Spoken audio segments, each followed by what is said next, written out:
Kita harus menjaga kejernihan pikiran dan menghadapi segala hal.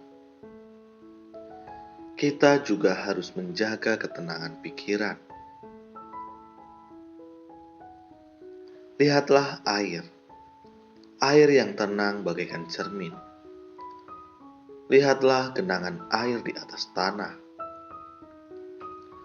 Air yang tenang bisa memantulkan bayangan pohon, rumah, ataupun manusia. Air yang jernih bisa memantulkan semua pandangan. Saat pikiran kita jernih, kita bisa memahami segala hal dan tidak akan melakukan kesalahan. Karena itu, kita harus senantiasa menjaga kejernihan pikiran agar bisa menangani segalanya dengan baik.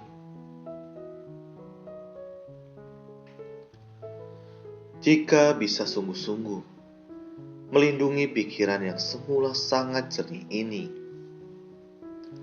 barulah kita bisa menumpuk berkah dan kebijaksanaan. Untuk memupuk kebijaksanaan, kita harus menjaga kejernihan pikiran kita.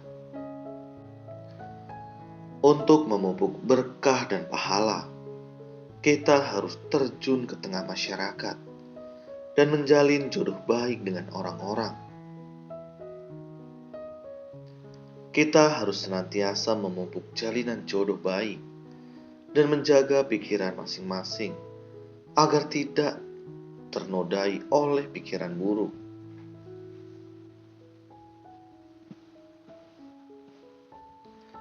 Pikiran buruk ini adalah ketamakan, kebencian, kebodohan, kesombongan, dan keraguan-raguan.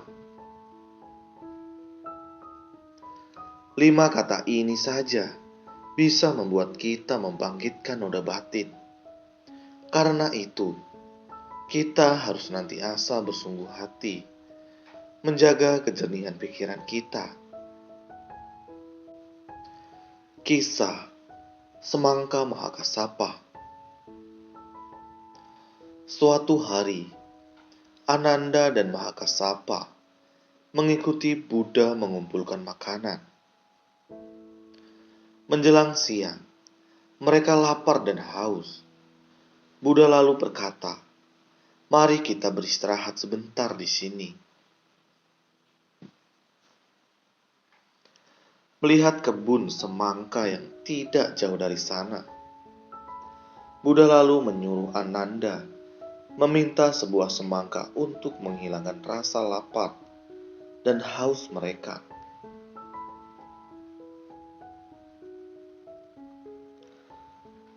Ananda segera berjalan menuju kebun semangka. Di sana, ada seorang wanita mengurus kebun itu. Melihat Ananda, sikap wanita itu sangat tidak ramah. Dengan sangat sopan, Ananda berkata padanya, "Maukah engkau memberikan sebuah semangka padaku?"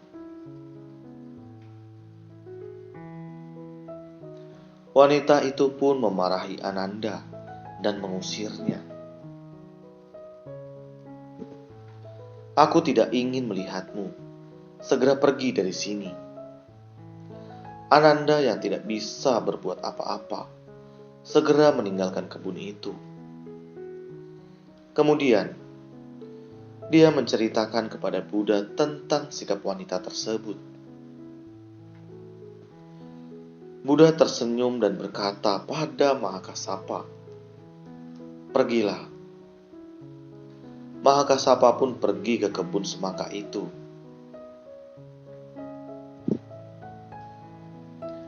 Melihat Mahakasapa datang dari kejauhan, wanita itu juga berjalan menghampirinya.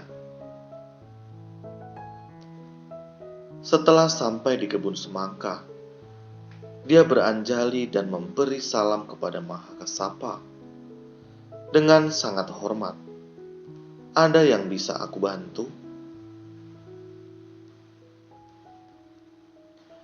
Mahakasapa berkata, "Aku ingin meminta sebuah semangka darimu." Wanita itu sangat gembira. Dia mempersembahkan sebuah semangka besar dengan kedua tangannya. Mahakasapa meninggalkan kebun semangka dengan heran.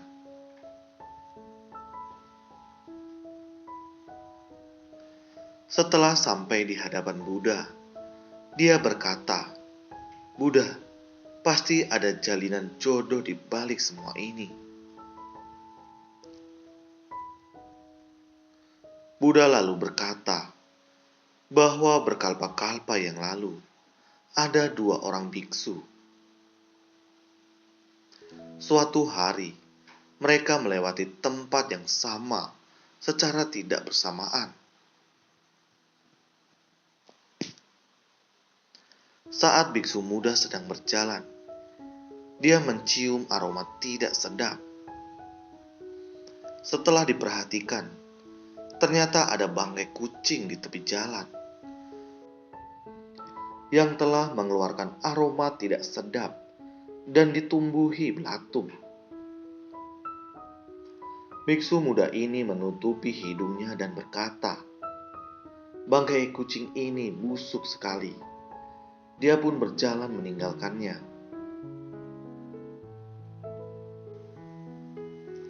Kemudian, biksu kedua melewati tempat yang sama.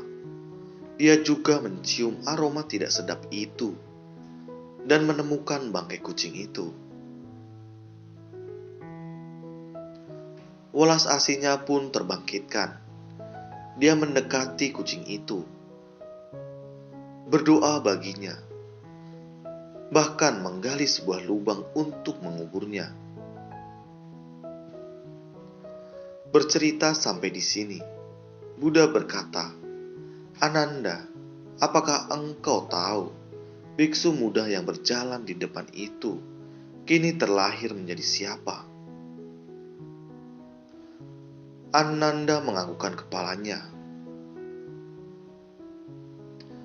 Buddha lalu berkata pada Mahakasapa, "Mahakasapa, engkaulah biksu yang penuh welas asih itu."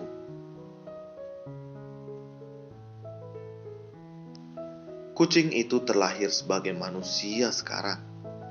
Karena itulah, dia sangat gembira melihatmu dan membalas budi dengan memberi persembahan.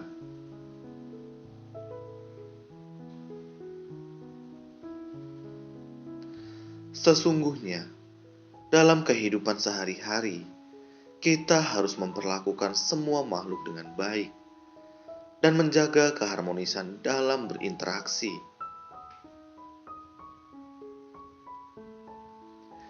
Jika pikiran kita jernih, hal apa yang akan kita hadapi? Kita akan selalu membangkitkan kebajikan.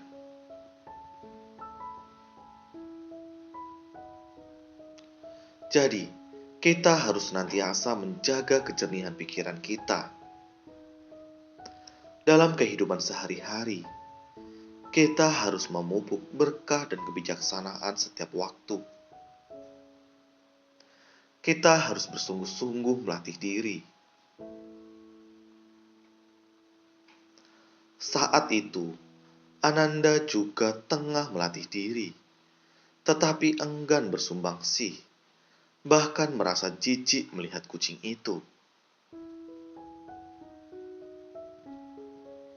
Sebaliknya, biksu kedua rela bersumbangsih, bahkan mendoakan kucing itu. Mereka sama-sama merupakan praktisi Buddhis. Jadi, kita harus bersungguh-sungguh menjaga pikiran.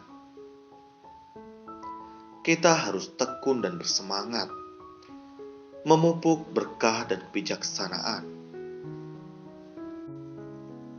Saya sering berkata bahwa segala sesuatu terakumulasi seiring berlalunya waktu. Setiap detik dan menit, sebersit pikiran baik, dan setiap perbuatan baik kita dapat mengakumulasikan benih dan jalinan jodoh baik. jika kita tidak tekun dan bersemangat, melainkan membangkitkan pikiran buruk dan melakukan perbuatan buruk, maka kita juga mengakumulasikan karma buruk. Jadi, kita harus bertekad untuk memupuk berkah dan kebijaksanaan. Terima kasih. Semoga bermanfaat.